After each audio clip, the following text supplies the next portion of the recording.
Notice is hereby given of a regular meeting of the Board of Directors of the District to be held at 105 Port Road, Port Isabel, Texas, on the 10th day of February at the hour of 6 p.m. for the consideration of the business of the agenda below.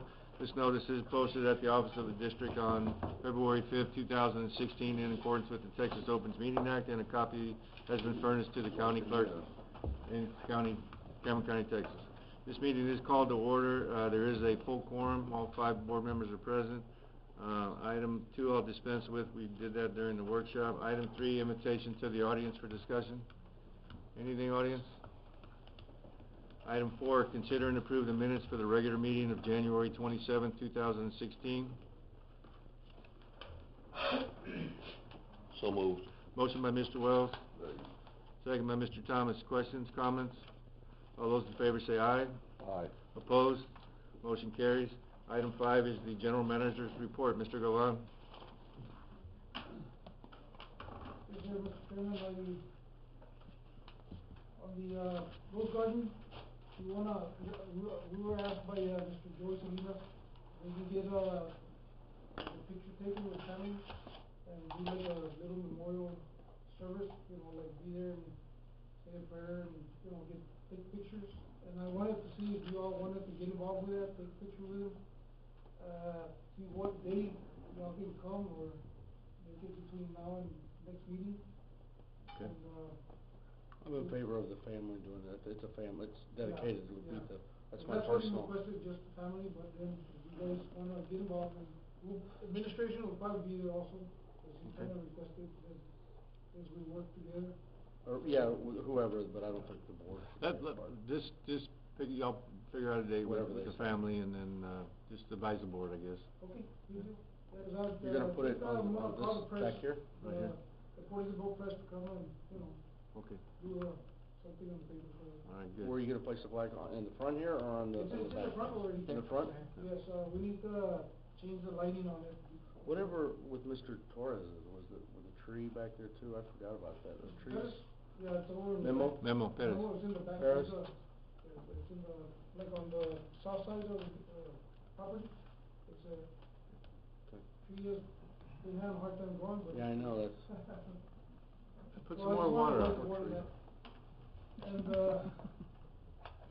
on the next one, metering presentation, we had, actually two companies that came by, did a presentation on the meters, Ferguson, which was here earlier, and, ACT, Pipe Supply, they came over and, they presented some of their meters that they, the RG3 is the one from, ACT, and, Ferguson has a meters, so they're all good meters. It's a matter of the bids, whatever the bids come out, and now we had the other presentation from Jonathan also, so it kind of held us off on doing the purchase yet, as of right now. We're gonna wait. I believe Jonathan Blackwell said that in about 4 to 6 weeks he'll give us a reply to his assessment. Good. So we'll have him back. Then the next one that I have, we had Mr. Richard Frankie come by, requested annexation of one of the properties up at the North End Island at the shores. So, and also City of Laguna Vista came by, they sent an email that they wanted to find out what the annexation cost for the 23 acres they have on the north side of Highway 100, right by, in front of Palm Boulevard, across the street, south side of Highway 100. So we're gonna be talking to them, so I just wanted to have, the annexation committee aware of that, see what, y'all can buy and, have a meeting with them. It's been a while since we've annexed, but is the policy still, Jeff, what is it, 25 acres or the property, what is the? I think it was 50 acres, right? 50 acres or the entire parcel? Or the entire parcel. Right. That's one thing that we need to look at. I did think we did make an exception though the last time Frankie's requested an annexation. I believe we did make an exception for them.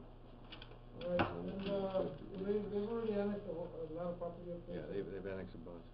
I think we can work with them and hopefully they can get that. Who's on the annexation committee? Committee's got a lot of dust on it. It's been a while since anything's been annexed. Alright. Give me a date, see when y'all can come by, we'll talk about it. It's been a while since anything's been annexed. Frankie was supposed to be here today, but he said he wasn't gonna make it, so he wanted for us to wait for him to, talk about it. Alright, And that's all I have for right now. okay. Any other questions for Mr. Galvan? Comments? Let's move on to item 6, District Engineers Report. Mr. Charles. Alright, it's just giving you an update for the permits and easements that are involved with our Port Isabel sewer plant. The first one's with our, the U.S. Army Corps of Engineers. They had asked us to do a wetland delineation for the pipeline and the outfall, location. So we're in the middle of doing that. And actually their regulatory specialist is gonna be here on Friday.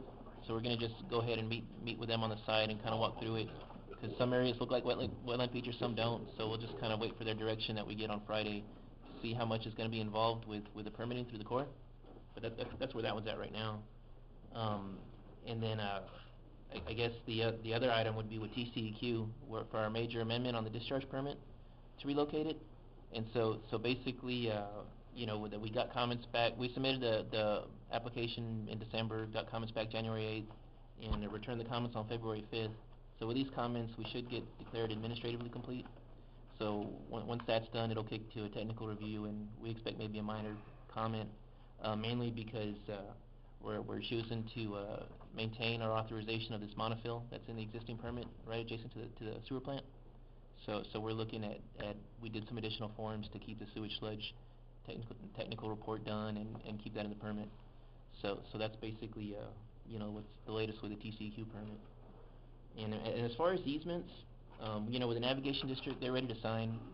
We did do a realignment on the pipeline from getting some feedback from the Corps, because the levee that's out there is for their dredged area, so we moved the pipeline further away from the levee, just so we wouldn't have any risk of impacts during construction.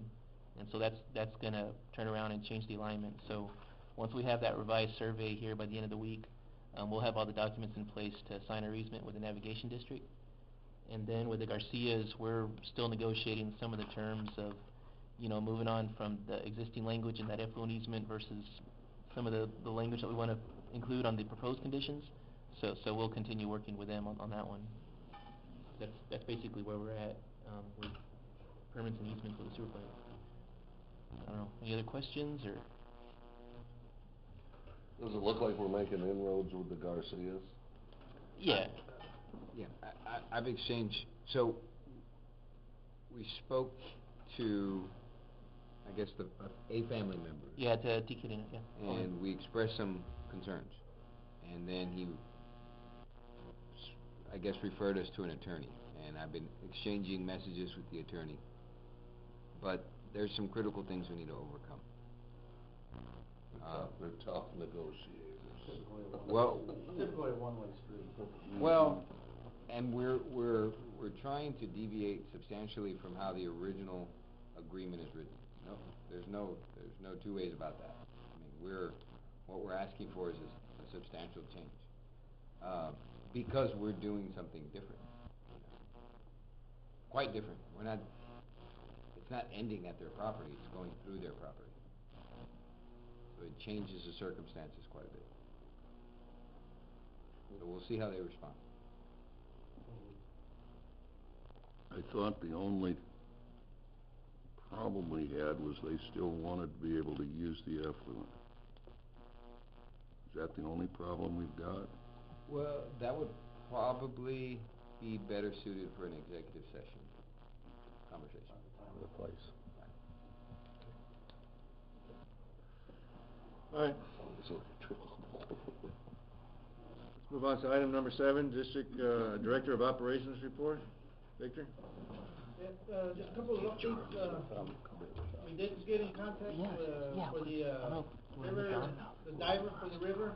What we're gonna end up doing is, we went out for bids, for our water tank inspections, and, they have a diver that's gonna come down, included with the package, and that's, he's gonna go down to the well over there, the river pump station, and go down and check it out for us and give us an assessment of what's down there. And that's gonna be on the week of March 9th through the 11th, somewhere around there, they're gonna come down. So they'll take care of all the inspections for the water tanks, and then, take care of the river as well.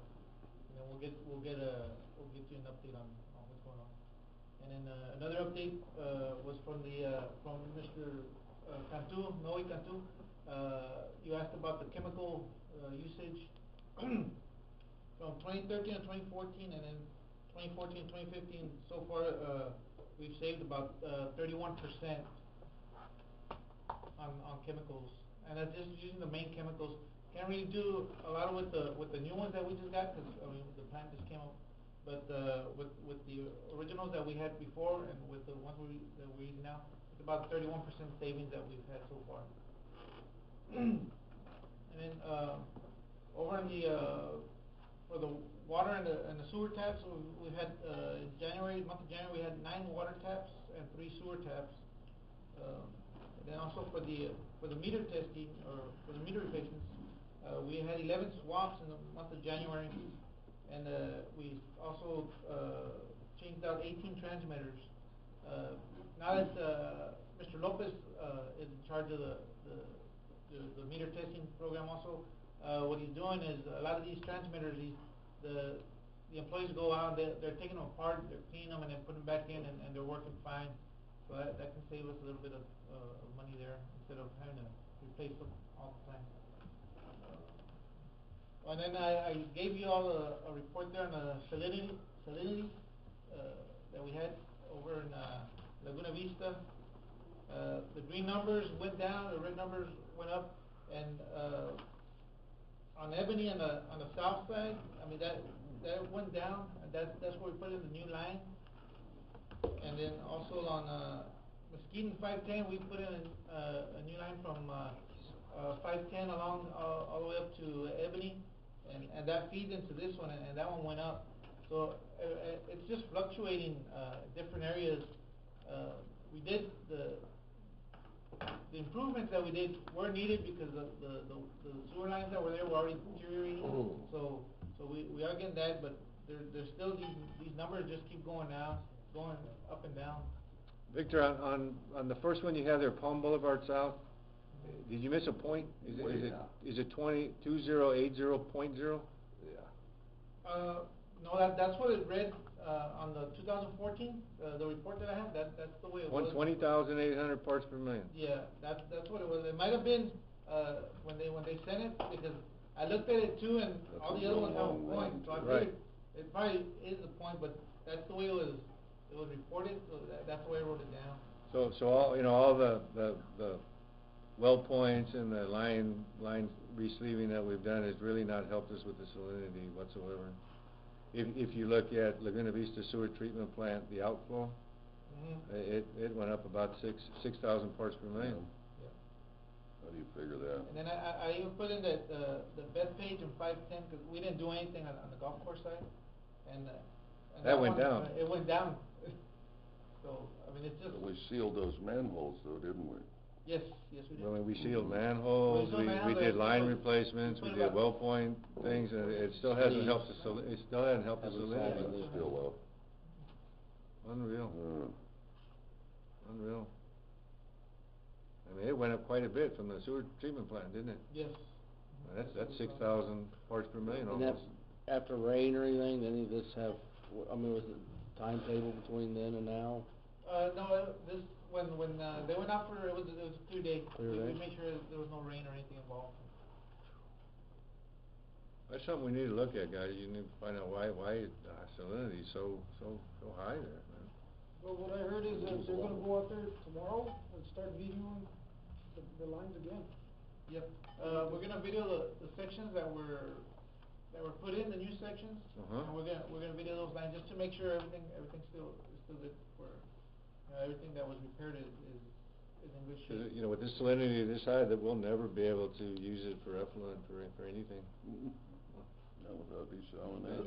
Not with these Does rain salinity. affect this? That's the killer. Because, I mean, we've had no rain this year, and last year it was just flooded. Would that have anything to This do was with it? 2014. Yeah, this was Oh. 2014. And then Oh, okay. another difference might be, I mean, it was it's two different labs. The 2014 was A and B lab, and 2016 was ANA lab. I wouldn't think that So- would make a Well, difference. you wouldn't think they'd I get wouldn't, them I that. wouldn't think Well- that'd be. A and B lab. You gonna continue doing some testing there, Victor? Yes. Every few months and see Yeah, what yeah, goes on? we'll put on, we'll get about another 3 months or so, and then we'll do it again. Okay, alright. Anything else? Any questions? Comments? I got one question on the, what's the procedure we take to clean out reservoirs? Do we do them do we clean them out? Reservoirs? The reservoirs themselves. The silt, we scoop them out. We haven't, It's been a while. it's been a while since we've done that. No, we normally haven't, cleaned them out. It's been about 5 years since we did a ducktail, measurement, ducktail. This one here, oh, yeah. 3 years ago, What's maybe. his name? The guy's 3 or 4 years tractor ago, fell 2 in. years, no. We did measurements on how much silt has been built up. I remember them And in it hasn't Seegers. impacted Seegers, any, Seegers, not that much, Seegers maybe tank, 1 I foot, remember when that 2 happened. feet on, Yeah, I just wasn't familiar with that, I just wanted to know. About 5 You know, years. if Still there's, think you know, we need to clean that mouth up on the river. right. We're gonna get that report from the. It was in the Yeah, bid that- issue, to include a diver. Show us, We just mentioned what's that. down there, and we can clean it up after that. That's why we doing the inspection. We had, Find us we had 50 testing, grand. big one we got reservoir. We had that test, y'all did some testing on Reservoir 4, the big one we got, and Reservoir it's 4, really, there's not much silt in going on Not there. bad. It was hardly anything. So, that was good news. Cattails are usually the big issue. Yeah.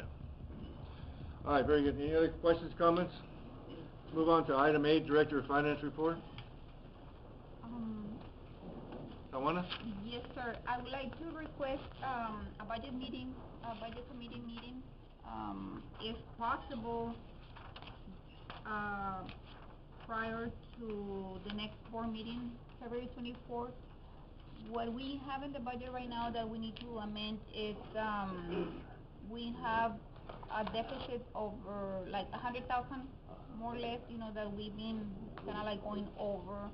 But we really need to remember that last year we kinda like scrutinized and restrict the budget too much, and, we just need to make the amendment so we can kinda like break even. Also, out of the 100,000, more or less that I'm talking about, we've seen some of the increases in the consumption for whatever we have for this fiscal year for the current 6 months. And so that means that it's gonna mitigate those 100,000 pretty much from that extra income that we're having. So if possible, you know, I would like to have something, any day that, you may be available. Hopefully prior, 24th, if not, you know, anything the closest that you may All right, suggest. let me think about it. I know I'm on it, and who's the other member? Martin. Martin? All right. is the 24th of Sunday? That's Wednesday, February 24th. Oh, that's right. February 24th. So before that meeting. Cause in about, 1 or 2 months, you know, we still need to start working for the budget for the next year, because, you know, I would like to get ahead, this year and not, you know, having the budget and the audit at the same time like last year. All right, I can do it, whatever, I know you. Yeah. Let me get back with y'all on that. Send us an email tomorrow. Okay. or next week. Sure. Right. I mean, I'm just thinking out loud, I mean, ideal would be right before our next meeting on the 24th. If we don't have a workshop, Right. And would that be basically- okay? Yeah, of course, yeah, and, I've been talking to the managers and, with the staff, you know, to make sure that, we're agreeing on the numbers that we will be able to present to you guys and see Okay. what you all decide. All right. And the next item that I have is just, an update on the service order status report. Like I mentioned, you know, I've seen some increase on the revenues, but it's some extra count and also a little bit of extra consumption. But overall, also we have, 389 work orders that, between, distribution and collections have been able to work with, and a lot has to do with the meter testing, review and also water leaks and stuff like that that they're been working on, and I think that that's helping a lot. And I've seen, you know, a lot of work getting done from Joel's crew, so I think that that's a very good implementation so far. Okay. And that's my update. All right, any questions or comments?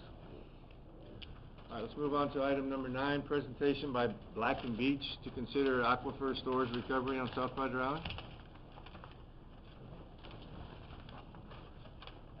Good evening. Appreciate the time this evening to visit with you a little bit about aquifer storage and recovery.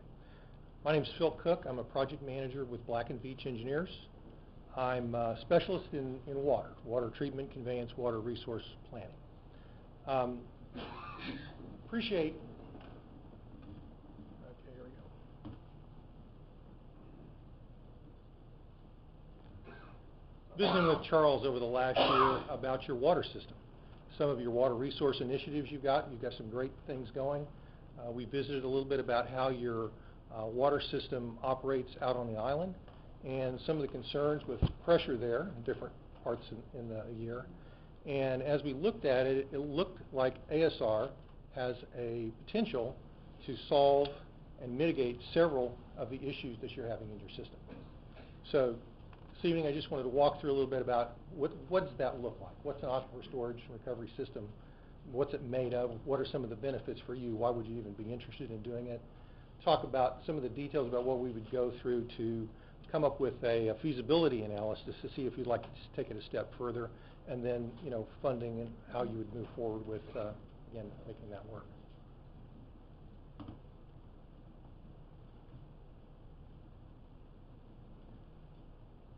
So the basic concept is taking water when you have plenty of water and storing it in an aquifer to be taken out later when you need more water. What we're looking for geologically is a tank, if you will.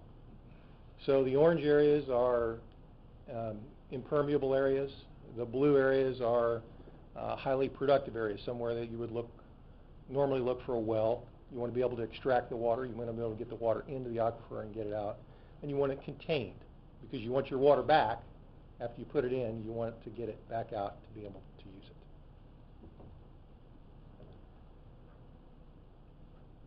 So I want to make sure we understand, by TCEQ rules, it has to be treated. It has to be drinking water to put into the aquifer to start with. Okay? It can't just be any water. The stored water, though, the intent is to pull it back out of the aquifer and not have to do anything with it, not have to treat it any further, other than to add chlorine back in, because that'll be consumed when it's in the aquifer. In your case, chloramines, to match your existing disinfectant residual. The capacity depends on a lot of things. How much water do you need to store? And what are you trying to do with this? Are you trying to mitigate something that happens every year, very high peak time during the year? Or are you trying to weather a 7-year drought and make sure you have water in the ground that gets you through curtailed water rights or water issues during that time? And then lastly, you know, understand what are the costs to be able to do this, and does it make sense for you to go this route versus some other routes to meet your water resource needs? If you step back away from that well, again, you can see the clay layer, the aquifer. When you put the water in, it takes some pressure to get it in, to force it into the well. You raise the hydraulic grade line there shown, the dashed blue line. When you take it back out, again, you've got it stored, and it's just like any other well. You're pumping it out. You're depressing the hydraulic grade line to be able to, again, force it into the well and pump it back out for use. So, and again, why would you guys even be interested in doing this? Out on the island during the peak summer season, you got a lot of folks out there using water. There's a lot of demand on the system, and it's a very long and a very skinny system. There's not a huge network of pipes. It's not like a big square system. You have a lot of paths for the water to get to the customers. It's dependent on a very few lines to distribute that. So you can have some low pressure issues out on the island, restricted by how much water you can get across the bridge and over to the island. Having a source of water on the island to pump in and provide water to the system can help you mitigate some of these low pressure issues. During the low use time of the year, surface water time is not your friend, okay? You can lose chlorine residual, your THMs can grow. So this gives you an opportunity to take some water out of the end of the system to keep things flowing, to keep your chlorine residual up, and then you store that in the aquifer. You're not just wasting it like you would with maybe a flushing connection. It gives you some storage on the island. If something were to happen with that pipeline getting it out there, you would have some water actually on the island that in an emergency you could turn on, bring in, and at least provide a kind of a basic service there on the island while you had some time to make the repairs for those lines. The bigger picture too, when you start looking at water supplies, it gives you some flexibility in how to manage that. It gives you some storage, again, to bridge over some gaps, some flow issues with the river, and we'll talk a little bit more about some 3 options really you can use Rio Grande water to store. This is what I was talking about earlier as far as the pressures on your system. So we did a couple of scenarios with your model, and on the left-hand side you can see the orange, red, and yellow. This is a future demand, but it shows up very well in this graphic. Those are all pressures below the TCQ minimum of 35 psi. All of those are. On the right-hand side is the result, and this is no changes to your system. This isn't making any pipes any bigger.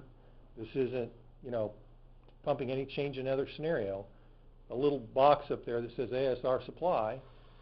We'd introduce 1,400 gallons per minute of water at the north end of your system, and it mitigates virtually every pressure problem that you have in your system. That's the pressure benefit. Now, you've got to get the water in the ground to be able to take it back out. This is a graph of your water demand over the last couple of years. And it's a very typical kind of a pattern. During the summer, you've got high demands. During the winter, you've got much lower demands. And again, what you want to take away from this is when you have low demand, you have excess treatment capacity, you have excess conveyance capacity, that you can move that water up through the system and get it into the ground. Now, back to the tank question that we talked about earlier. We looked at one log, and below 500 feet, it looks like there's the situation that we're looking for. There's some sands that we think are potentially productive sands, overlain by some impermeable sections that would be a candidate for an ASR out on the island. Now, as I mentioned earlier, you have to have a source for the water to be able to put it into the ground to take it out. There's 3 ways you can use your existing the Rio Grande to get the water, excess water. I'm going to start really with the lower bullet first. You're planning every year to be able to meet your water demands, and you make sure that you have either purchased or leased water rights so that you have that water, you have that right to water to pump to meet demands. It's hard to hit that right on the money. At the end of the year, sometimes you can see you've got excess water, you've got rights to, but you're not going to use. If you have the ASR, you can use that, you can put it in the ground and store it for the future. When there's a lot of rain, you got a lot of flow in the river, you have the run of the river rights, that no charge period during major rain events. Again, you can take that, it doesn't count against your water rights, and treat it, pump it, get it into the ground. The first bullet there, Brownsville has an 1838 permit. That permit, that's the permit number, gives them the ability to take up to 40,000 acre-feet of water as long as there's 25 CFS flowing in the river that's just essentially being wasted. It's going past Brownsville area. We talked to TCQ, and you can still get a permit like this. We drew a line up there at 75 CFS just to kind of say, okay, here's a little higher line. The permit would say, okay, over 75 CFS, you can take up to whatever your application is.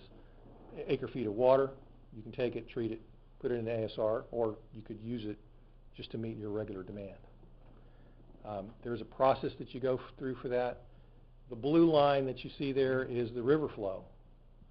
And you can see that throughout, and this is just a small section of time, there's times where the flow does drop below.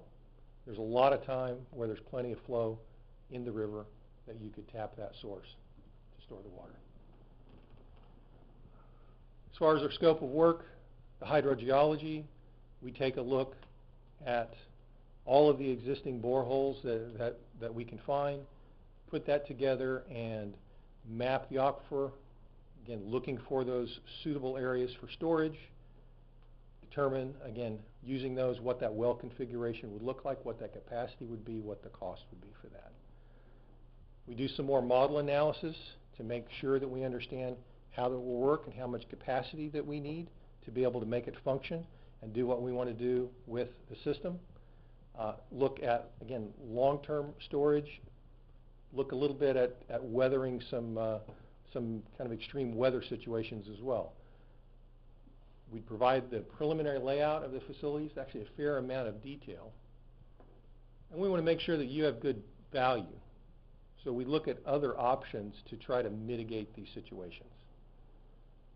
Could be increasing some pressures, increasing some line sizes, doing some other work in your system that may address pressure issues, and again, comparing those, giving you both those numbers so you know what you're buying and you know you're getting the best value. Ultimately, again, work with you, go through those pros and cons, and make a decision if you want to move further to some pilot work on it to confirm that it works for you. Working with Charles, understand you have a process here as far as your bond election, and we're committed, if you'd like to move forward, to have that report done by the May 2016 date so that it fits in with your other programs.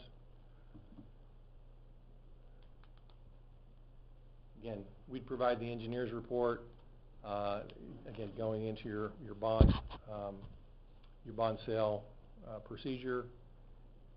Did want to note, again, we've been looking at a lot of our clients for grant opportunities, and this particular project comes up at both the state and federal level as a water resource project, a kind of a unique concept, and there are opportunities for support for this initiative as well. Appreciate your time. Any questions I can answer? How many of these are being done? And you know of any in Texas that are being done, these ASRs? Yes. San Antonio Water System has been running theirs. In fact, I ran it for them when I was there for 8 years. San Antonio. San Antonio. El Paso does some recharge. Kerrville does some recharge. We did an analysis for the regional plant down here as well. Anything along the coast? How does this work on the island? Because we have a low water table, and I'm not clear how it works on such a low-lying area. Well, you're pumping it deep. Putting it through a pipe down deep. Yep. Put a Five- well, five, you're 600 reversing, feet. you're making a well. You're putting the water in the well before you take it out. What My about problem the is pressure? salinity. But what about the salinity and what kind of pipe you're putting in there due to the elements? You're dealing with brackish water / seawater, and the pressure from that water coming back up, because how deep are you going down? Because there's a lot of pressure coming back up. 1,500 feet, maybe. He's saying they found something that might be around 500-600 feet. Yeah, You the wind up with one salt well that we inclusion looked in there at, too big. the one bore Then it was started pumping out. between 500 and 1,500 feet. There's actually several layers. But correct. And he's right. It's essentially a well, It's just a well. You're just running the water backwards to get it in. And you're using the system pressure to provide enough pressure to, again, to force the water out. We'd be creating our own well. Wouldn't it work better in another area? Where you don't have the salinity that we do. Right, wouldn't the consideration be for another area? The concept is that you're displacing the water that's in the aquifer. So even if it's saline water, you're actually pushing it out and so that there's a zone of fresh water. Okay. Okay? So if you were to... What about an area that we call Los Cuates where the water comes in, basically from the river where we're storing the water? Wouldn't that be the most ideal? But that would defeat the purpose of what we're trying to do, is to have pressure on the north end of the island in case there's any growth out there too. It's always, that was one thing we considered too when we're thinking about doing a desal plant out there, pumping water both ways. We're not gonna have any pressure. That didn't work. That was $1 million foo-foo. Yeah. Mr. Chairman, if I may, we studied this issue extensively in the legislature. Yes. And we consider it one of the most viable technologies moving forward for a few reasons. One, it's evaporation proof. Yes. We lose a lot of water in evaporation on surface reservoirs. Especially Number two, the way the technology works or engineering works, it's a self-containing aquifer within an aquifer, or well within an aquifer. So what he means by displacing is the pressure going down creates a bubble so that the water doesn't commingle. So, the groundwater conservation districts, we passed a bill that completely separated the permitting and regulation of aquifer storage and recovery projects because we were afraid that the groundwater districts, once it was commingled, would say, oh, thanks for the new water, but you got to go get in line and get a permit. So essentially now, as long as you provide certain engineering reports, you can say that water is not subject to groundwater regulations. So the largest aquifer and storage and recovery project in the country is Las Vegas. Pretty much all their water is stored under their city in an aquifer storage and recovery. So the state loves this technology. They think it's the future of how we store water. Surface reservoirs are not popular. Eminent domains used to get the land. I'm just still not clear on because we're with the brackish water. That's just the part I'm having difficulty understanding. Yeah, that's a little skewed. On the picture up there, kind of helps, explain it a little bit. If you took the blue around there is really representing the native groundwater. And so as you inject water into that well, it pushes it into the aquifer and it creates a bubble. Okay? The orange there represents a transition zone. And, it's just like kind of pouring, water after you've had a glass of milk and a little, it mixes together there. It doesn't stay separated. So there is a zone there, a buffer zone that's mixing between the two waters. But the idea is that you displace it enough so that you have your water there, and then there's this transition zone, and then you have the native water that could indeed be brackish water. Okay? When you pull it back out, again, there's pressure in the aquifer, and that collapses, if you will. It comes in as you withdraw the water back out. The water that you lose, you can't take 100% of it out because there is some mixing. That'd be your efficiency. You get 80% of it back out of what you put in. That transition zone is forming your tank wall. Now, when we started the ASR at SAWS, we were concerned that we were going to pull it back out and it was going to be, okay, I got polluted. It looked just like all the other water in the ground that needs treatment before we can use it. And I was amazed at how similar the water was. We were putting Edwards water in, we were putting into the regional Carrizo. We'd pull it back out and it was indistinguishable from the Edwards water that we were putting in. All the water quality criteria. And we pumped it for quite a long time before we could start to see some of the iron and manganese that was in the native water start to climb a little bit, kind of showing we had a little bit of mixing. I was impressed with how isolated the water remained in that tank, in the ground. I had the same question that you did about it. It's pretty interesting. Mm-hmm. So, and again, you don't jump into this all at once either. You know, you first look at the science, you look at it on paper, see if it works, and then you'd go do some exploratory wells, drill a monitoring well, and find out what's down there. Find out exactly what the geology is, find out what the water quality is, and then start with one well. And then just start running one well and exercise it. You know, put the water in, pump it back out, see how long you can go, see what that efficiency is, and validate it before then you make a jump to building multiple wells and depending on it for your system. Very interesting. What's the cost per well roughly? You know, it obviously varies a lot depending on where you're at and how deep you're going. You could drill something $700,000. You could spend over $1 million on a sizable well. What steps are we taking next after this presentation? I know that's all that's on here, but what are we wanting to do? To do more of a workshop or explore this more? What's our... I think we probably need to, well, I would like to come, you know, look at this, and Charles has item 10 on the agenda, but we don't have any backup with that. There's no, nothing, and so, you know, I'm gonna recommend that the board tables that, and we go on to, So maybe we do a workshop on Well, this.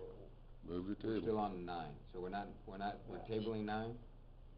No, 9 is just a presentation, 9 is just a problem, I'm just saying, Yeah. you know, Yeah. I think this was part of 10 also, correct? Go into 10. Well, yeah, I mean, the only reason for the timing issue is because if we want to try to consider anything for our November election and keep a bond on the same ballot as our board members that are coming up for election, Mhm. I mean, we're on a very tight time constraint. We're in November. If we want to consider that, because we'd have to have this engineering report to be able to meet the bond election requirements completed by May, and I mean, we're talking about a report on the range of 150,000.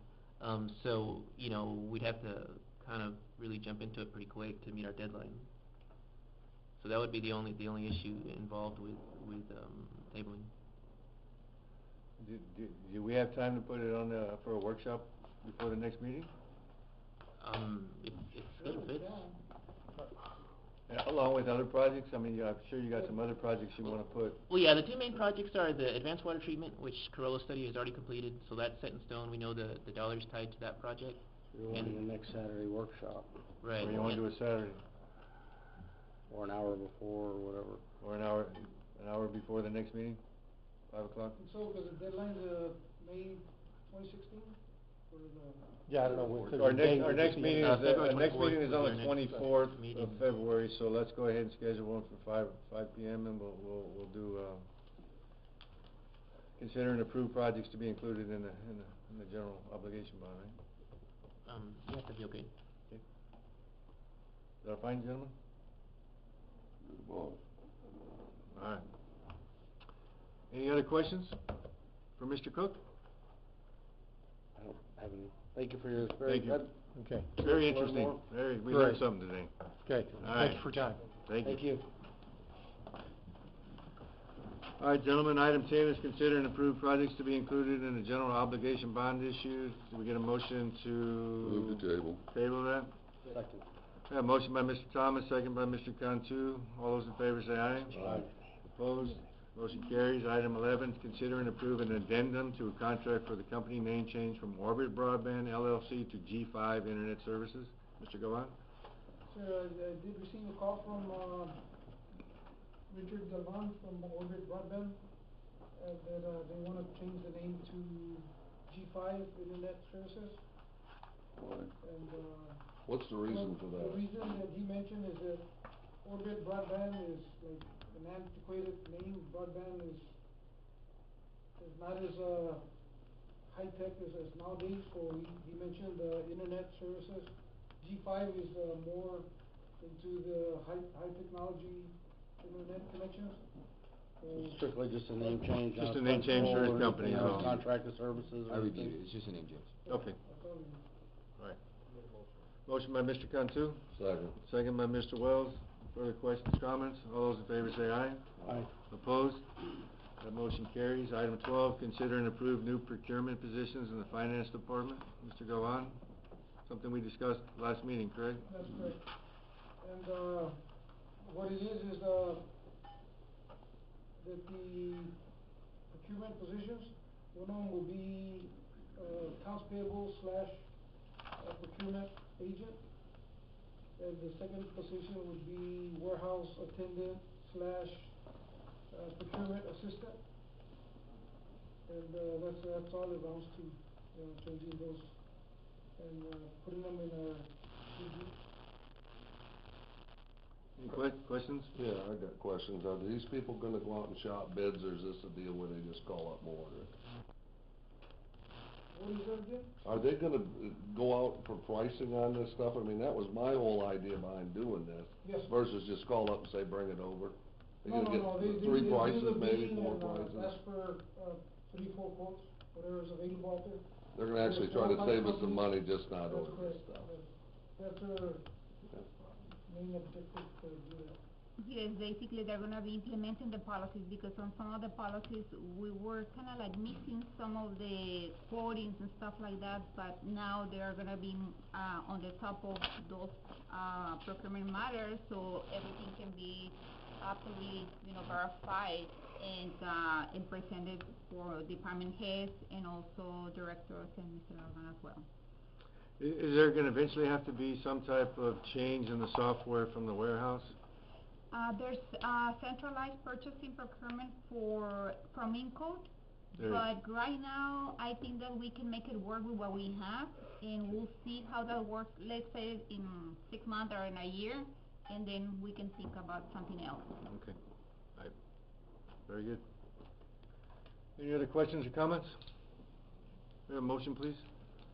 So moved. Motion by Mr. Wells. Second by Mr. Cantu. All those in favor say aye. Aye. Opposed? Motion carries. Item 13, consider and approve modifications to the district's organizational charts. Is there the same, as the, procurement positions have been approved, we need to modify our organizational chart again?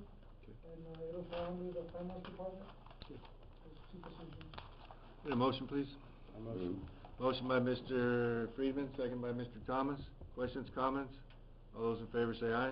Aye. Opposed? Motion carries. Item 14, consider and remove from the table the following item tabled on the board meeting of January 27, 2016. Is the consideration and approval of an interlocal agreement between the City of South Padre Island, Texas and the Laguna Madre Water District for SPI Reinvestment Zone Number 1. Move. We have a motion by Mr. Thomas to remove it from the table, second by Mr. Friedman. All those in favor say aye. Aye. All right, item is removed from the table. Item 15, consideration and approval of an interlocal agreement between the City of South Padre Island, Texas and the Laguna Madre Water District for SPI Reinvestment Zone Number 1. We've already discussed it in the workshop. We have a motion, please?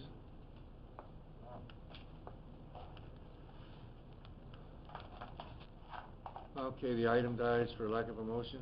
We'll move on to item 16, consider and remove from the table the following item tabled on the board meeting of January 27, 2016, consideration and appointment of a Laguna Madre Water District board member to the City of South Padre Island, Texas Reinvestment Zone Number 1.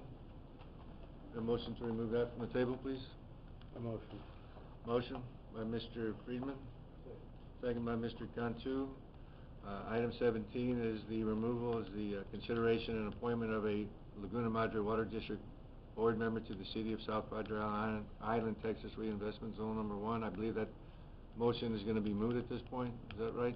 Be my guess.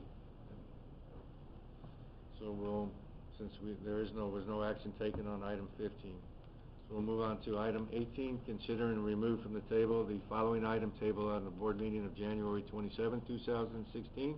Is consider and approve resolution number 130-0-1-16, amending water and wastewater rate schedules. Motion to take off the table. Motion to take off the table by Mr. Friedman. Second. Second by Mr. Thomas. All those in favor say aye. Aye. Opposed? That motion carries. We'll move on to item 19, consider and approve resolution number 130-01-16, amending the water and the wastewater rate schedules. Gentlemen, we discussed that in the workshop also. Yeah. Tough decision. Tough decision. What do you think, Charles? I don't know, we How long really you have been- made no. a conclusion, have we? I mean, You can't decide, Scott, we've been working on this for a month. I feel like it's still a moving target without a location. Well, I like the It idea always will of be. getting our sewer, revenue up, because we know it's not really getting covered, and our best option for doing that is option 5. We're losing money on the sewer side. Right. Motion to approve option 5 We have a motion by Mr. Wells. on Charles's advice. We have a second, please? Looks like that one's gonna go. That one generates the most revenue, right? That does generate most revenue. Does it cut the minimums? No, option 5 doesn't change the tiers. It- Five doesn't- doesn't cut the minimums, No, right? no, option change- 5 it is a doesn't change the 3% tiers. water, 9% Yeah, it's sewer, just- and it no bumps change the on the sewer tiers. from on it, yeah. Right. And then the other one, I think to consider would be option, is it 8? 8 would be the one that actually has more revenue, but it changes the tiers for the 1 inch and larger. Number 8. Sounds good on 5. And we're doing the same. All right, so there was a motion, there was no second, that motion dies for lack of a second. How about another motion? We review 8. I've done those too, don't worry about it. I've made motions, nobody said it, hey. There's many like that. Yeah, 5 died. So, No, let's see. 8, huh? No, that was, Does item 8 address the inequities in the wastewater? yeah, here, let me jump over to the workshop and make sure. Make a motion for number 8. We have a motion on the table to approve option 8, which does address the wastewater discrepancy. Yeah, is that the one where the revenue's 400,000, something to that effect? Open your thing up. 8, let's see. Hang on. I think that's the one that's. That's the one, yeah.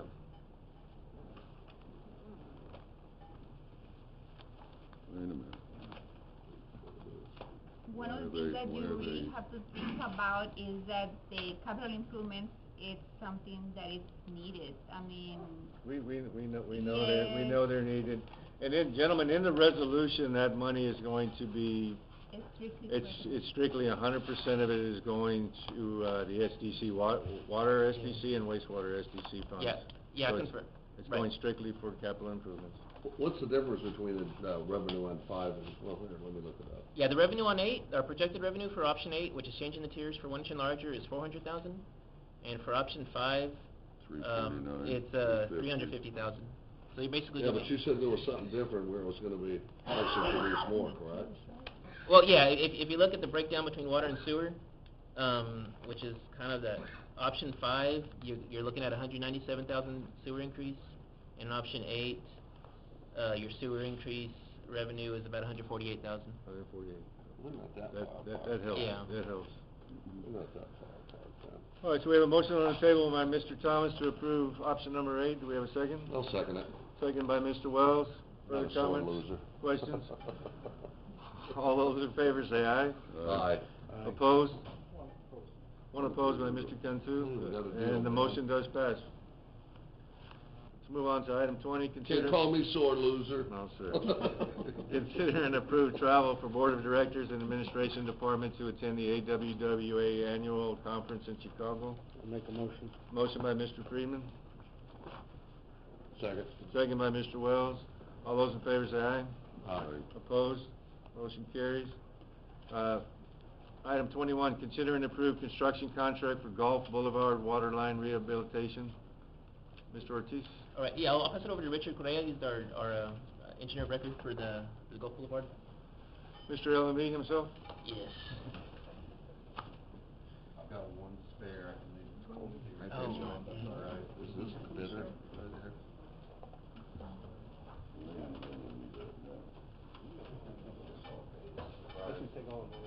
Money in it. That's fine, how are you doing tonight? Good. Figure this shit out in 5 minutes, okay? Supposed to figure it out in 5 minutes. That's why, I got this, that's good. Alrighty. Evening, Mr. Chairman, members of the board, Richard Correa with LMV. Yes, sir, Richard. Hope everybody's doing alright. What I just passed out includes a couple documents. This maze of numbers is the bid tab for the Gulf Boulevard water line rehab project.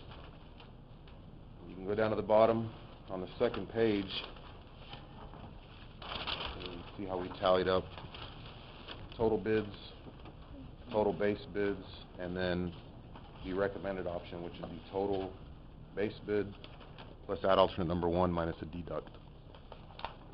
What is also included in that packet is the engineer's estimate for reference and then a recommendation. So the first recommendation is that the district award the base bid and add alternate number 1. Throughout the design process, we work with Charles in developing a couple additive alternates to maximize your budget.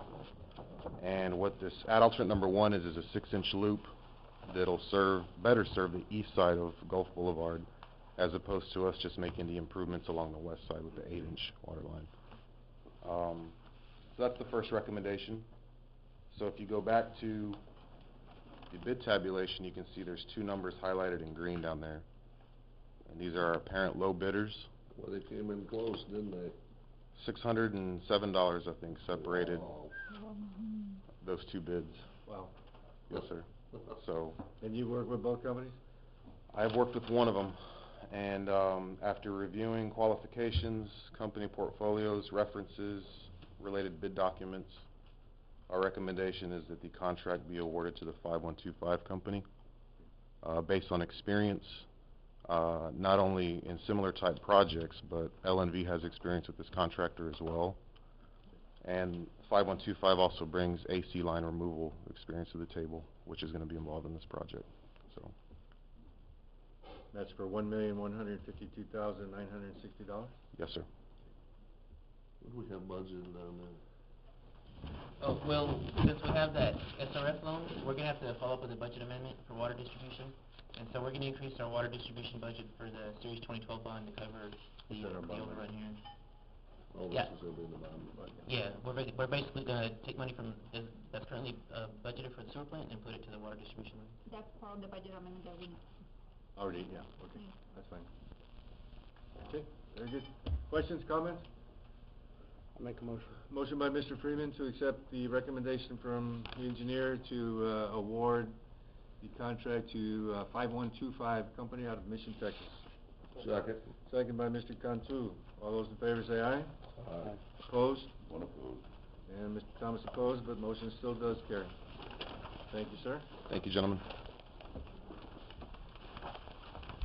All right, here we go. Where were we? All right, item 22, consider and approve boundary survey for the existing 24-inch water main to renew miscellaneous easements with Texas General Land Office. Charles, what's this about? Yeah. Oh, Texas General Land Office, it turns out that we have an easement that's approaching its 20-year age where basically it expires.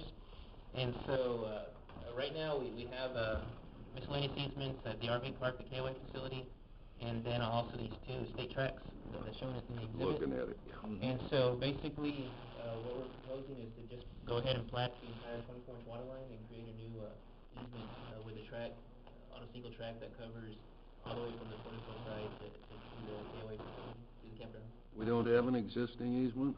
We do. Well, it's gonna expire, and so. It's not a simple renewal, we have to have it resurveyed? Well, the thing is, from the meets and bounds documents that are on file with the General Land Office, there's no clear description on where we're at on the bay or the Port Isabel side. The only plat is the campground, and that's it. And so basically the survey is to get, you know, a physical easement, you know, meets and bounds and boundary description Like the from pipe Port road. Isabel and across the bay. Somehow crawled around underneath that mud and moved. Oh, well, I mean, we just have a record drawn from the 80s, but there's no designated. How much is this gonna cost? Where was Oh, that? you can look at the attachment. Yeah, it's the proposal's the last page of the AGH. His request is for, let's see. Looks like it was like $7 grand, wasn't Yes, it? that's, Yeah, 7 or 8,000, or read it somewhere. Is that in the budget anywhere? that's to tell us we got a pipe in the ground. That's not in the budget anywhere, but no, well, this would be part of, I propose to put under the engineering budget on the admin and. On the admin? 7250. 7250? Yes. But this is something we pretty well gotta do, Charles. Yeah, I think we should have it to have a quick, clean record for our 20-year easement renewal, and then have it on file so it doesn't get lost. They're gonna make us take it out if we don't. Well, I mean, I don't know what happens when your easement expires. I mean, from the general land office, for me, because typically this is like oil and gas leases that they manage, and since we're municipal, I mean, they're only looking at charging us $350 for the easement. What a deal. They try to make it easy for What a cities. deal. Yep, I think we did one 20 years ago also. Did they notify us about this, or did we? Yeah. No, we received postcards, notices in December and January, and then I looked at the documents, and they expire in May. We get another 20 years. Yep. Motion to approve. Motion by Mr. Wells, Second. second by Mr. Thomas. All those in favor, that hurt, didn't it? Yeah. All those in favor say aye. Aye. Opposed? Nay. I did bring it on board. All right, motion does carry. Item 23, consider and approve, what? Consider and approve disbursements? Wait, a motion, please? Move. Motion by Mr. Cantu, second by Mr. Thomas. Any questions or comments on disbursements, gentlemen? What was the $6,000 emergency repair to the sludge pump?